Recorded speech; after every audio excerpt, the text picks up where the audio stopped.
suka kama ni ban ji daɗi ba.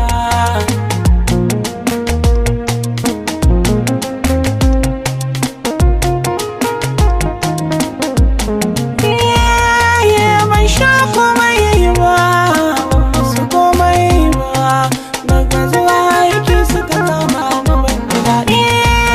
Wata rana na yi shirye studio zan je wake gurin babban DJ yaban kiɗa na nan take. Ashe azalce ke jana da na dina sake-sake. Mai gaban zai sha duka za ya ji komai ba malam.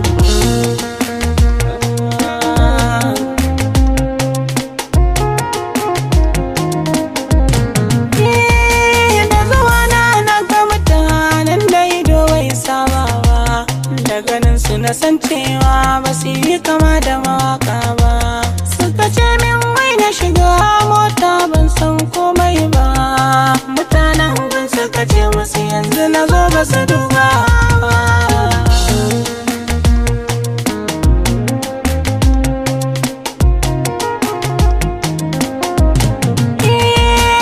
Na ce ban sha komai ba, ban yi kama da mashaya ba. Ku duba don Allah wannan ba halina ba. Me zai sa ku kama ni ba ku gani da komai ba. Salama da mu ko kama za mu manta da wannan ba na ɗakin.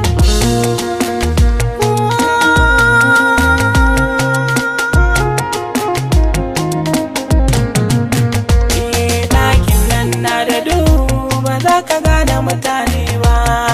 Abincin kwaki ne bai wuce kolo ma ɗaya ba. Sai ɗan wani wake kankani ba zan musu karya ba. Abin ya ban tsoro ba za na mance wannan rana ba.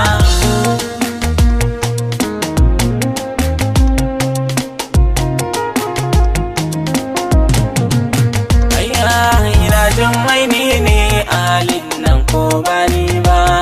Domin na sha wahala gidan nan ban yi komai ba. Ƙarshe har bulala kai mana ban ji da daɗi ba. Kwana biyu mun kai tan kashe karni ne da ba.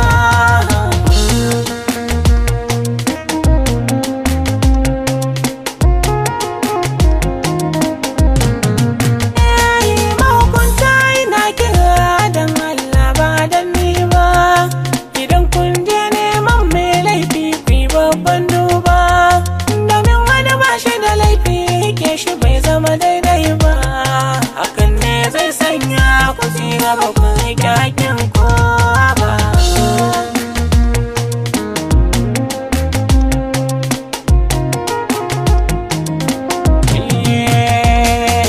Ban sha komai ba, wallahi ban musu komai ba. Daga zuwa aiki suka kama ni ban ji daɗi ba.